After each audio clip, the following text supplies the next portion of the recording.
This video is made for entertainment review and storytelling purposes only. All clips and images belong to their respective owners. Welcome to the movie's park. The movie is set in the year 1945. It revolves around a woman named Grace Stewart, who lives in a large, creepy house in the bailiwick of Jersey with her two children, Anne and Nicholas. It's winter, and the World War has already ended. But Grace's husband, who was fighting in France, hasn't returned home yet.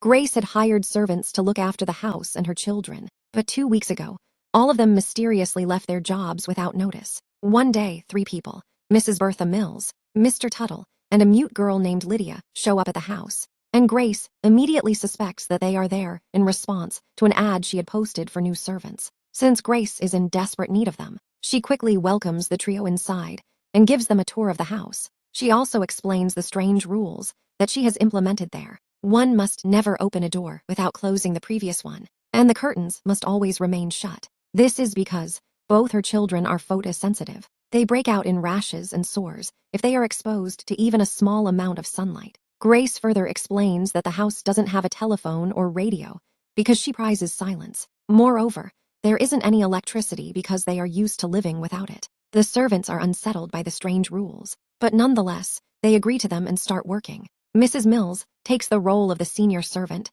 and serves the children breakfast. As they eat, the little girl, Anne, asks Mrs. Mills if she, too, would abandon them like the other servants did. This puzzles Mrs. Mills, and Anne reveals that their previous servants left the day Grace went mad, worried about their family secret being exposed. Nicholas yells at his sister to shut up. It is clear that something terrible happened on that fateful day. When the two start to squabble, the noise attracts Grace's attention, and she orders the children to finish their breakfast quietly. Grace then takes Mrs. Mills to another room and confronts her for pretending to be a prospective servant. It turns out Grace discovered that the advertisement she had sent to a local newspaper seeking servants was never published. Mrs. Mills apologizes to Grace for keeping them in the dark and reveals that some years back, she, Mr. Tuttle, and Lydia used to work as servants in this very house. They had grown so attached to the place that they came back looking for work. Mrs. Mills further claims that she was sure a large house like this always needs extra help. When Grace welcomed them, thinking they had answered the ad, Mrs. Mills simply didn't want to tell her otherwise. Hearing this, Grace changes her mind and decides to let the three continue working for her. She then asks Mrs. Mills if she is aware of the strange things that happen around the house. It turns out that sometimes people can be heard talking, whispering, and crying.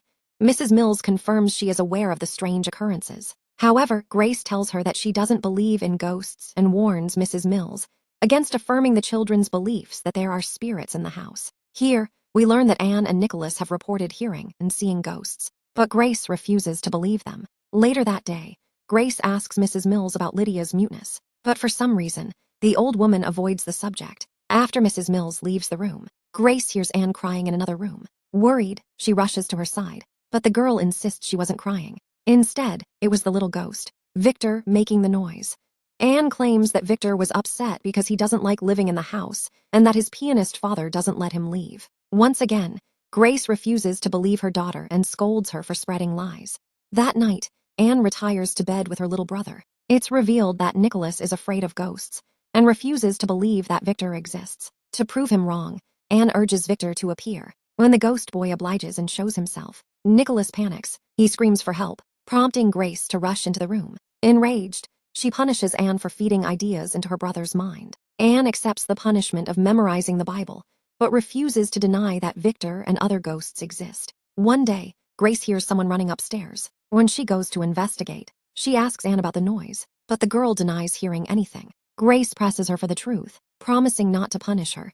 Fed up with denying the truth, Anne finally admits that someone is in the nearby room. When Grace inspects, she sees an invisible figure leave, opening and closing the door behind them. Terrified, she rushes out and asks Anne about it. The little girl reveals that the ghosts claim to own the house and are planning to reclaim it. Grace begins to panic and discusses the incident with Mrs. Mills. The old lady calms her down, and Anne shows her a drawing of the ghost family that allegedly lives there. It turns out Victor lives with his father, mother, and an old woman.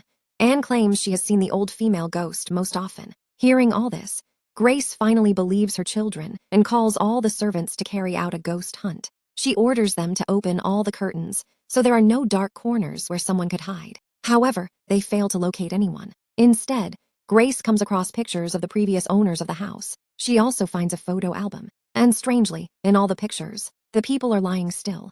Grace asks Mrs. Mills about it, and the old woman reveals that the people in the photographs aren't sleeping.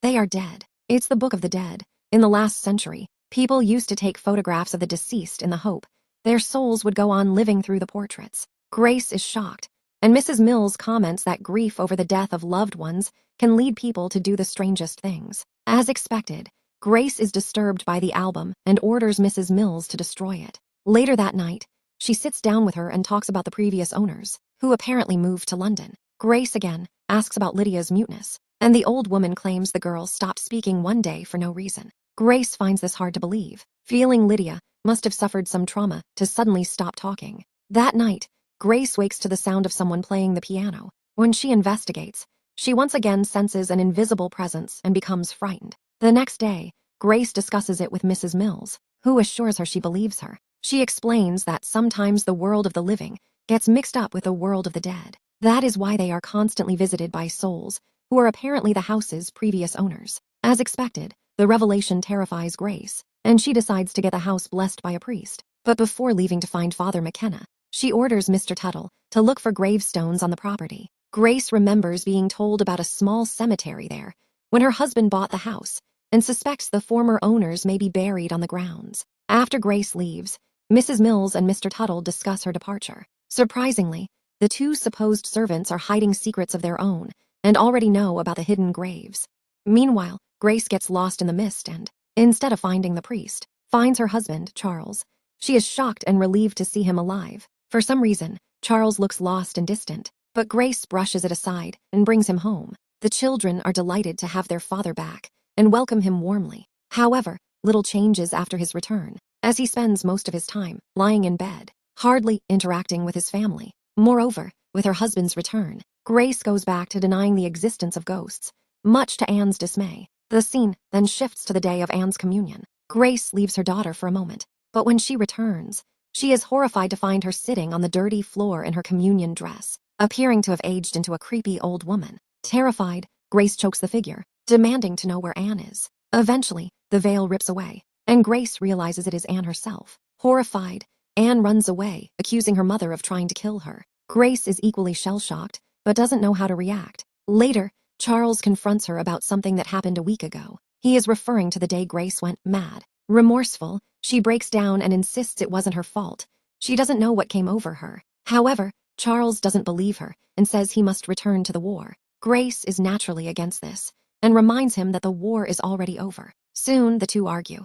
The next day, Grace wakes to find Charles gone again. As she despairs, Anne and Nicholas wake to find the curtains in their room missing. They scream, and Grace rushes in. She tries to move them into a dark room, only to discover that all the curtains in the house have been removed. With no choice, she blocks the window with a chalkboard. Strangely, despite direct sunlight, the children don't break out in rashes. Instead, they demand to see their father, but Grace sadly tells them he has left again. She then confronts the servants, demanding to know where the curtains are. They remain calm and suggest that Anne and Nicholas may no longer be allergic to sunlight. Infuriated, Grace orders them to leave the house. Afterward, the children nervously hear their mother turning the house upside down in search of the curtains. Fearing she has gone mad again, they decide to sneak out to look for their father. Grace eventually makes her way to the servants' rooms, where she finds a photograph of Mr. Tuttle, Lydia, and Mrs. Mills, dated 1891. In the Book of the Dead, this reveals that the three are ghosts who died over 50 years ago.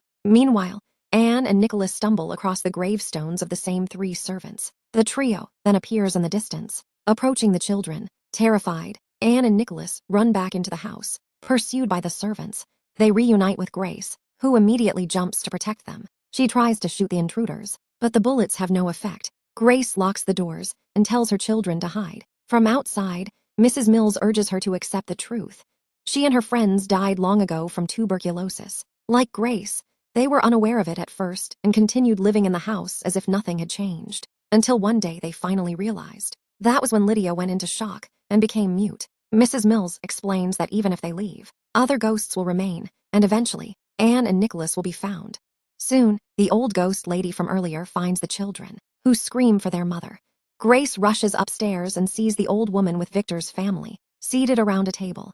They are holding a seance to communicate with Grace and the children. with the old woman acting as medium. In a shocking turn of events, it is revealed that Grace and her children are the actual ghosts. The people at the table are living humans who have been tormented by the presence of the dead. Grace and her children are already dead, though unaware, and have continued living as if everything were normal. The old woman tells the children they are dead and asks what happened on the day they were killed. Grace panics and tries to stop the seance. Desperate, she tears apart the medium's paper, breaking the ritual. Later, Grace finally accepts the truth and reveals what happened the day she went mad. Her husband, Charles, hadn't returned from war, and she spiraled into depression. On that fateful day, she couldn't bear the pain any longer and killed her children by suffocating them. Afterwards, she took her own life. This was the reason the servants had left so suddenly. It is also revealed that the Charles who returned was already dead, a ghost of a soldier who had fallen in the war. The house is now inhabited by the pianist, his wife, and their son Victor.